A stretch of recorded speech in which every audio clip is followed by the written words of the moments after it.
What if I told you you have the power to bring happiness to yourself? That happiness is not what you have in life, but rather how you look at it and how you perceive it. The ultimate way to actually enjoy living is through the art of gratitude and through appreciating the small moments. As Dr. Ike Shibley quotes, it's not about getting what you want, but rather about wanting what you've got. That's exactly what gratitude is about. People acknowledge the goodness in their lives, and with that, they finally learn the beauty of living, no matter what their situation is. My father has always given me this feeling of peace and happiness by telling me how lucky we were and how much life was extraordinary. So I grew up knowing that no matter what happened, I knew I would always lead a happy life. And I'm not saying I was sure I would always have tons of friends to support me or that I'd get a job I loved, but I'm saying that I was sure I would always be able to find a bench on which to sit on and admire a sunset. This mindset has changed me entirely, and I've always wished to share it with others, just like my father did with me. And that's why I'm here today. But first of all, why should you practice gratitude? Gratitude provides you with so many benefits, it will motivate you to start right now. First of all, research and my own experience have proved to me that it increases your self-esteem. This is because you appreciate your surroundings, which then leads to appreciating yourself. My father made it a pleasure to be around him, and this was also thanks to his appreciativeness.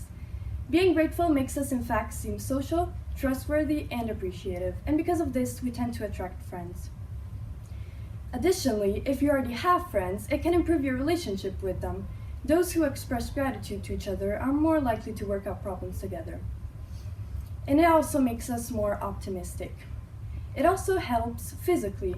It in fact improves our sleep, a fundamental factor to be healthy. So overall, gratitude helps us be healthy socially, psychologically, and physically. Yet, it isn't very easy to show happiness and practice gratitude. Society tends to give more importance to negative experiences rather than the positive ones. The human brain tends to find dark emotions more interesting rather than the positive ones.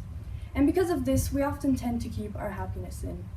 Never keep your happiness in because you think it's lame. By doing this, you're contributing to creating a society in which happy people are considered dumb. Also, there are the difficult situations in which you can find yourself in, where practicing gratitude is not very easy to do. But I want you to realize that whatever you decide to do with your life affects you and you only. If you decide to deny yourself of happiness because of the conditions you're in, because of something that happened to you, because of what life has inflicted onto you, that affects you only. And I'm not saying this to sound ignorant, as if everyone had the privileges I have. I'm telling you this for yourself. You have to realize that the power you have when it comes to deciding what is worth your happiness and what is worth your suffering.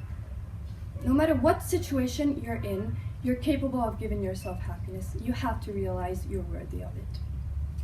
So now that we've let go of what is holding you back from practicing gratitude, it's time we confront the actual question. How can you actually start practicing? So first of all, as I mentioned before, gratitude is mainly about appreciating the small things. And once again, I'm not saying to be happy once you get taken at your dream job, because obviously you're going to be happy there, and that doesn't happen to everyone. I'm saying to be happy when you find a product you wanted at the supermarket. What you do is you seek for small things that give you a positive feeling, and even if it's the smallest feeling, once you recognize it, you will enhance it. Another activity that could definitely help is gratitude journaling. I have been keeping a journal for myself, and I can say it has been extremely liberating. So what you do is you write down small things that you feel grateful for at the moment. This way, on darker days, you can come back to it and have actual concrete ideas to come back to. You also don't need to take for granted your senses. Sight, hearing, touch, taste, and smell are all not to be taken for granted, as they are a gift, and through them, and only them, we are able to live life. Try and look more deeply in the ocean, noticing its details. Try to savor a food you really like for a minute longer. Or try to listen to a song you really enjoy and understand the feelings it gives to you. I hope my message through this talk was clear and that I was able to make a difference in your perception of life somehow. So now that you know the benefits of gratitude, some tips for practicing it. What is holding you back? Start now, be thankful, be appreciative to yourself and your surroundings, and remember, don't underestimate the power of gratitude. Thank you.